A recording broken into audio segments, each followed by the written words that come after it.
Hi, everyone, and welcome to the marketing series. In today's episode, we are going to talk about reviews and reputation. So, Tony, talk to me about why reviews are so important. Well, I mean, it's a reputation. So nowadays, what happens is they go on the Googles, right, or the Facebook, and what they're doing is they're looking at the reviews that are actually on Google, right? So if you don't have any, right, people, not that you're doing a bad job, it's just that people sit there and say, okay, well, this plumber only has one, or carpenter has one, but this person actually has 50. So automatically in their heads, they might assume that, well, this guy's got to be better because clearly he has more reviews. Mhm. So it's why it's really important, especially in today's day and age. Yeah, definitely. Even the quantity of reviews, sometimes I even equate that to experience, right? Like it could be Absolutely. that they have a ton of reviews, and I'm thinking, well, they've done a lot of jobs. They've done more of this service that I'm looking for, which may not be true. Let's say you've only been around for 2 years, right? And you have 20 reviews. Okay, right? For most people, it's understandable because here's a business that's been around for 2 years. They have 20 reviews, right? Pretty normal. But let's just take another scenario. I'm a business that's been around for 20 years, Mm. right? And I only have 20 reviews. It's disproportionate. The person looking at your business potentially might sit there and say something's not right.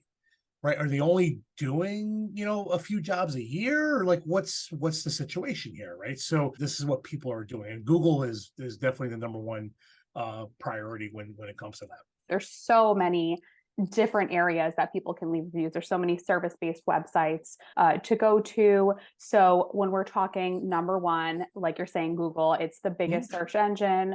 Most people will go there to search for things, restaurants, businesses, everything. So that obviously would be the number one platform to leave a review. Absolutely. When we talk about SEO, right?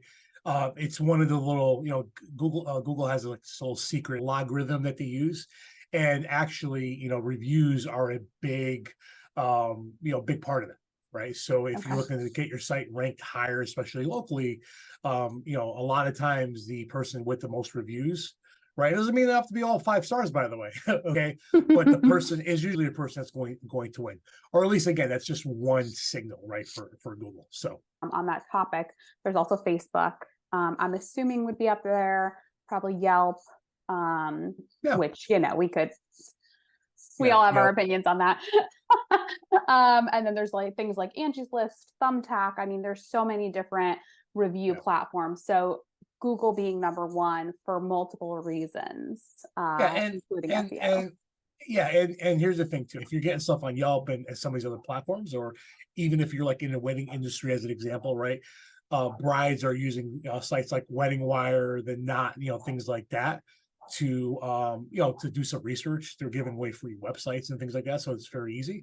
So again, there you want to leave some reviews there as well because they will use that, by the way. Mhm. But from a standpoint of like you should also be getting that stuff on Google too. When I go to Google, right, my intent is different than maybe if I'm on Facebook or one of these other platforms potentially, right? Because I am going there. I'm either doing research on something, right? I'm researching a company because I have a project to do, right? Or my toilet is broken and I need it fixed now, right? So it's the intent. Like, so that's why people go to Google. I understand the platform. I get the importance. How do I get reviews? I think one of the easiest ways, again, you want to make it as easy as possible for people. All right. I think we talked about this the other day was QR codes are so easy to use where, if you do like a little business card or something and after the service is over, let's say I'm a plumber, I was in someone's house, right, fixed their toilet as an example. And I'm like, hey, how did everything go? Like, oh, you guys were great. Hey, would really help us if you can leave us a review, right? And you give her the card, they scan it with their phone and off they go, right? Goes right Yeah, to I Google. think QR codes are so great Yeah. for services rendered at the time of where you can stop and say, hey, can you do this right now? I don't think for the wedding industry that works for a lot of vendors, but home industry, I feel like you're done with this service. Hey, can you leave me a review? QR Yeah. codes are so great for that. Depending on your business, sometimes a lot of people use their personal phones. So you can have like a copy and paste type thing, a link, and you Mm, text the customer right there too. The yep. problem with that is, here's what happens with people. great, thank you. They're excited, everything's working. And then the kid's screaming, I got to go cook dinner for my husband or whatever, right? You know what I mean? And next thing um, they forget, Mhm. right? So having tools that allow you to, like, maybe like an email or a texting sequence where they're getting reminders, hey, again, hey, thank you so much. We were just there a few days ago, excuse me. And is it possible for you to, just a little reminder, right? Yeah. So having these tools in place, it just increased the chances of someone leaving you a review. Yeah, because you're just as busy. So you're not going to remember, oh, wow, it's been a week. They haven't left me a review. Let me reach out to them again. So having a sequence or an automation built out that you one time ask for it and it will do it for you really increases the chance of you getting that review. But it also means you can continue doing the more important things to run your business. Yeah, and like you mentioned, right? So if you're in the wedding industry, very few couples are going to give you a review right after the wedding, right? They're on a high. Um, yeah, right. You know what I mean? Do you wait a week? Do you wait a couple days? Right. So, because if they're away on their honeymoon, do you really want to bother them? Right. Mhm. So, what you could do is just wait a week later and kind of go back to your, your office or whatever home. And you can, again, use a system to send out an email or a text message saying, hey, thank you so much. Again, I can't thank you guys enough. Would it be possible if you can leave, a review or Mhm. whatever the message might be? And it's much easier with a little reminder sequence, and it increases the chances of getting that review, right? Especially if Yeah. you're doing a lot of jobs. Listen, if you do 100 jobs a year, doesn't mean you're going to get 100 reviews, right? But using these systems, you can get maybe 10, where you were at 10%, you can get it to 20, 30, 40, sometimes even 50 to 60% that I've seen, companies that we work with have been able to get that high. So important for your business to have those reviews. You're talking about the increased visibility with SEO. You're talking about the reputation behind it. So it's so important to encourage customers to leave reviews. Yeah, I would say after the third reminder, like, hey, this is, I don't want you don't want to keep bothering people, right? So, I would say usually you send the initial out, maybe there's a follow up, and then a few weeks after the fact, you might send something and then just let it go, right? Type thing. Okay. So, but the thing is, you don't want to be that annoying person that's always asking. That's the key. Let's talk about what to do after you get a review because the focus is on getting the review. A lot of people forget that there is still something to do after you receive the review. For a lot of companies, they say, awesome, I got a good review, and they leave it at that. Look, if someone says, hey, thank you, I really appreciate what you did for me as a human being, what do? Oh, I thank you so much. I really appreciate the opportunity. So it's the same thing. Someone's leaving you a positive feedback, saying some really nice things. It's okay to say, oh my God, thank you so much. We had such an amazing time, or, hey, it was great meeting your kids while I was fixing the toilet. Thank you is okay, by the way. If you just say, hey, thank you so much, we appreciate your business. There's nothing wrong with that, by the way. But if you want to take a little bit further and maybe personalize a little bit, because of the experience, it's just gonna make it that much better. When you respond to a Google review, there is There is value. Google measures interactiveness, even though like Facebook and some of these other platforms are not direct connection. But what Google does is it does use that as social signals, meaning that these people are active, right? So responding just tells Google and tells obviously clients too that they're active, they're engaging, right, back and forth. It's something so simple has a huge impact. Now it's not even for Google, it's more for the person that's looking at the review and going, wow, this person seems like a good company, or this person seems really cool.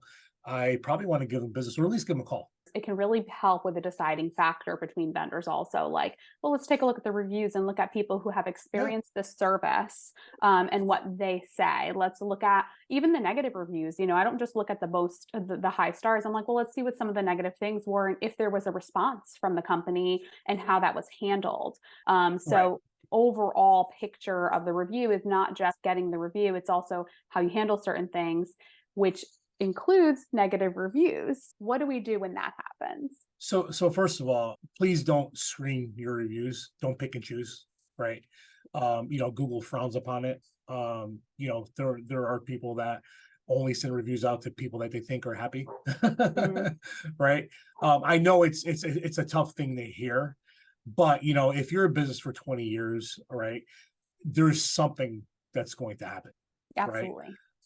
especially if you're a big business, with multiple employees, multiple locations or things like that. No one's perfect, and that's okay. So, but how we respond to that is one of the most important things. It should always be, hey, thank you so much for the feedback. We really appreciate it. This is how we improve. Hey, give me a quick call. I'd love to talk to you a little bit more about the situation so I can understand what actually happened. Right. Or like sometimes it could be something silly too, where like I'm reading, I'm like, really? They were picky about that? I'm like, are you kidding me? Right. But again, people are people. Talking about bad reviews, I've seen some really great marketing usage of bad reviews. One lady rated us 1 star for the worst coffee of her life. Come try it out. Like there's funny Yeah. things that people have done to not combat, but like Take a launch negative, take a take a negative and negative turn and it turn into a into a positive. positive. Yeah. Right. Hey, Yeah. hey, like our coffee is horrible. Come check it out Come yourself. try out the worst coffee in Like- Seattle. I think it was, or something like that. Like I'm a goofball, right? If I see that, I might go, all right, it's worth $3 to go see how bad this coffee really is. Right. You know what I mean? There's It's some great. humor. It's great marketing, by the way.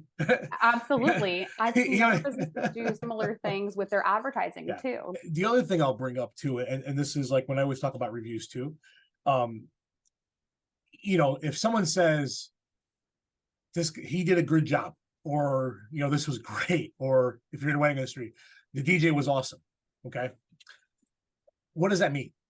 Right. So, when you're sending out these emails or texts, just encourage the people to tell a little bit about the service, how the team handle the whole process, right? Because, oh, best plumber in Connecticut. Well, what do you mean? I always teach, not teach, but like I always try to impress upon people that are looking at other companies to say, actually look at the review and actually read it, for what it's worth, right? You know what I mean? So there's got to be substance. So if you can encourage, obviously, your people leaving reviews, and again, if you're doing these automated things in the messages, you'll say, hey, can you talk a little bit about the process from the first call to the first meeting to the whole process?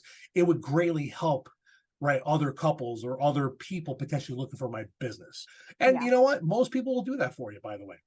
Yeah, there's a level of writer's block when someone asks you to leave a review and it's like, wow, I had this really great experience, but like, what do I write? What do I say? I don't really know. So having prompts, asking certain questions and using keywords and things like that will really help prompt the individual to write you a review with substance. Because you're right, when you're reading reviews and they're just like, great service, great plumber, took care of my needs, it's like, it's great, but it's lacking the substance for me to help me make a decision as a lead. Reviews are lead generation also. So having reviews that really go into detail definitely help the user who's reading those make a decision. Sometimes it's hard for us we own businesses and things like that, for like putting ourselves in the other shoe, right? And when I go look up my business, right, what do I see? Right? If I was somebody looking for your business, what comes up? What do I see? Right? And if you don't see a lot of reviews, just again, be honest with yourself, right? Because like, oh wow, this is, and you see someone else with a lot more. Would I click on them first? Probably. Right. You know what I mean? So just put that in perspective. I know it's not easy, but as a business owner, we have to be brutally honest with ourselves sometimes, as far as like, in the areas that we're lacking. And it's okay, right? That's kind of how we want to improve and get better. And you do have to look at it from a different perspective sometimes. So let's just say you've been in business for a while or a short period of time, and you don't have a ton of reviews on Google, right? So, one of the things that we recommend always with customers is that, hey, just because you don't have reviews now, like I'm sure you have happy customers, right? And I would say, right, the majority of people say, yeah, I have a ton of customers I've done service with. It's okay to reach back out to the customers, later on, say, hey, listen, hey, I know it's been a little bit, or whatever the situation may be. Was trying to, if you can help out, or however you want to say it. Like, hey, you got it. Just started a Google Business Profile or a Google My Business. They changed the name, but do you mind leaving a review to help me reach more customers about my service? Yeah, especially if you did good by them, right? I mean, they're going to do that. And you know what? You do that and you have immediate impact. Like honestly, like you'll have immediate impact as far as we talk about getting leads, right? Our last episode was all how do you get leads for free. This is one of the easiest things. get 100 reviews on your profile, and I guarantee you, you will look totally different. Absolutely. If you have one bad review and 100 good ones, doesn't mean anything. If you only have 10 and 3 of them are bad, Hmm. it's bad, right? So it's 30%, right, of your work. So that's why it's important to keep doing that, because if you have 1,000 reviews and you have 10 bad, it's nothing. If I was a business and I didn't have any, I would do that like yesterday. I would start that process yesterday to get some reviews. So if you don't have a Google business page, go set one up. And in our last video, we had talked about that as well. And in this video, Yeah. we'll do the same thing. Down below, we'll leave a link with how to set up a Google My Business, not Google My Business, excuse me, a Google business profile. You got they changed. Yes, they used to be Google My Business, but Google is always modifying their world. So down Yep. below, there will be a link to a Google business profile. If you have not set one up or you're not sure how to, you can utilize that. Then think about, okay, in the last few jobs that I've done, or who are my reoccurring repeat customers, Mhm. get their email and contact information and start with them. Again, you can do Google, you can do Facebook. If you're in the wedding industry, there's the Not Wedding Wire. Right. If you're, depending on your industry, there's different sites and platforms that you may prefer. So you can go ahead and utilize that. But we always say definitely make sure you have a Google business page because of the impact it has on SEO and ranking and local search engine. So that will help get more traffic to your website, help you generate more leads. And then if you are already well established, you have a Google business profile, setting up an automation or an email sequence if you don't have one, or if you'd like to see ours, we would be happy to send you a video. Just leave a comment below and we will send you a video on how our system works. Listen, we focused on Google today, as far as maximizing your return on investment, right? So, Google is definitely number one. It's not that if you're on Wedding Wire, not some of these other things, if someone searches your business, that those won't come up below. It just, from a user looking for something, it's important, right? It's right there, right? They're not going to Wedding Wire, they're not going to these things first when they're looking for a plumber, DJ, photographer, whatever that happens to be. So, but yeah, I would say those are simple things that you can do. Like, yes, they don't take a ton of time, but man, they will have some really, really big impact on your business moving forward. And then just implement some processes, right, with your team, with your for yourself, to make it just super easy, right? If it's hard, people won't do it, but if it's easy, they'll do it. If you liked this, please like the video, subscribe, drop a comment below. So thank you guys so much. And you know where to find us. Yeah, we appreciate it, and we'll see you next week.